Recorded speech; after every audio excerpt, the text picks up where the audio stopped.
इनके सामने तो सोच लीजिए।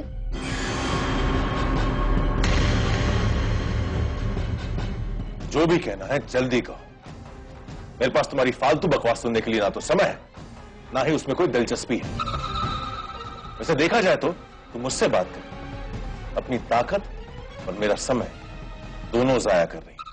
लेकिन मुझे पूरा यकीन है ठाकुर साहब कि मेरी बात सुनने के बाद आप अपनी ये राय बिल्कुल बदल देंगे, क्योंकि मैं उस व्यभिचारी और बच्चलन औरत की बात करने आई हूँ जिसे आज रात मंदिर के बाहर जलाने वाले हैं।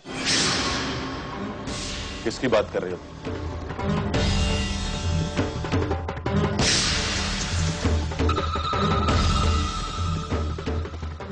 अमूली की।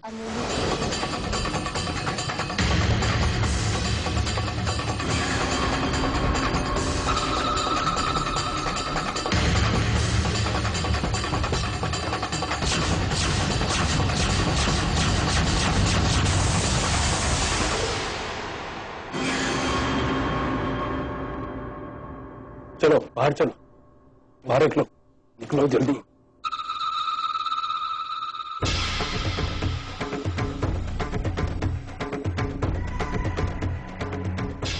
मुझे पता था एक अमोली के नाम में ही इतनी ताकत है जो ठाकुर दिग्विजय सिंह को अपनी जगह पर से उठने पर मजबूर कर दे।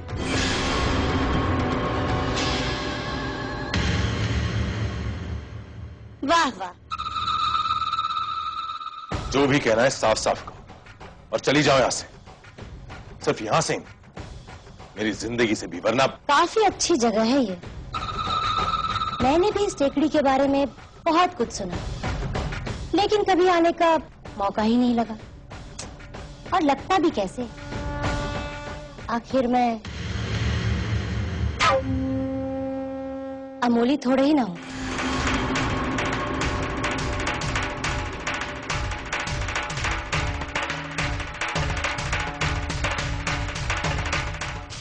अच्छा चलिए, अब जब मैं यहाँ आ ही गई हूँ तो कम से कम इस टेकड़ी का अच्छे से दीदार ही करा दीजिए।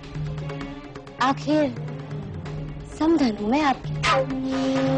और आप यहाँ पर क्या काम करते हैं और कैसे करते हैं, ये जानने का हक तो है मेरा। क्यों ठाकुर साहब?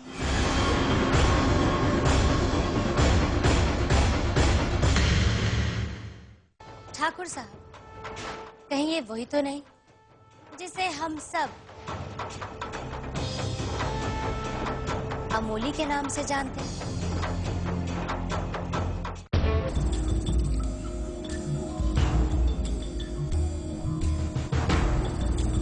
ओहो, ये वही कमरा है ना जहां आप। मैं यहाँ आ तो सकती हूँ ना ठाकुर साहब? या फिर यहाँ सिर्फ वही औरतें आ सकती हैं जिन्हें आप अपनी मलकियत बनाकर रखना चाहते हैं?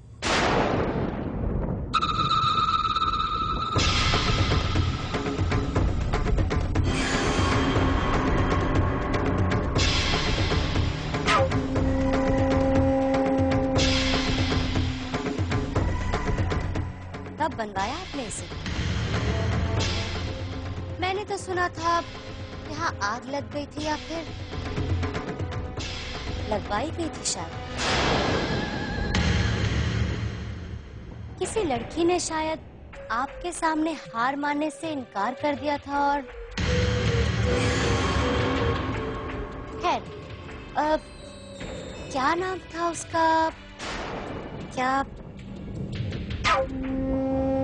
ठाकुर साहब, कहीं वो लड़की वही तो नहीं जिसकी शादी आप रुकवाने गए थे और करवा कर आ गए थे, ताकि वो आपकी नजरों के सामने हमेशा बरकरार रहे और आपका जब मन करे आप उसे अपना बना सके?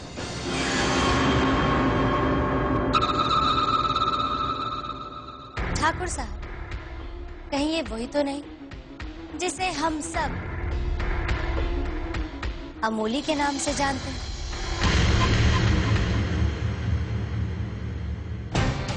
तुम मुझे धमकी दे और तुम्हें क्या लगता है तुम्हारी इस धमकी से मैं डर जाऊं?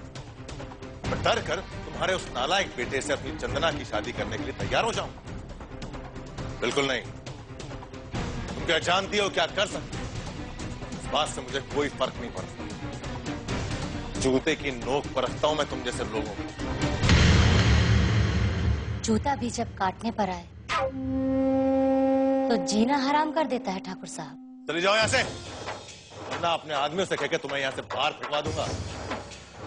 और वैसे भी अगर तुम यहां लाई जाने वाली औरतों के बारे में इतना कुछ जानती हो, उनकी किस्मत के बारे में भी जानती हो।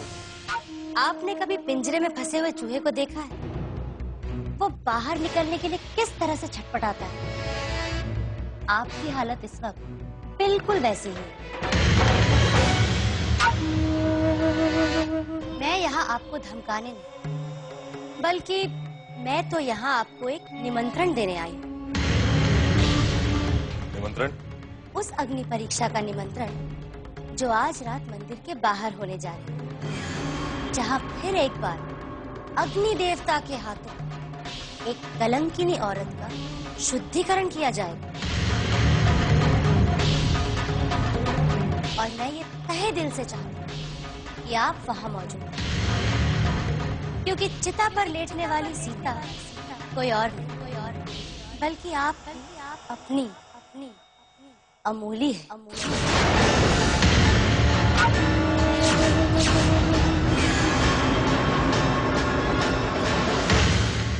जिस तरह कल रात उन्होंने उस औरत का न्याय किया था, उसी तरह आज भी ये यहाँ न्याय करेंगे। फिर चाहे वो औरत, उसका प्रेमी, इनका कोई अपना ही क्यों ना हो।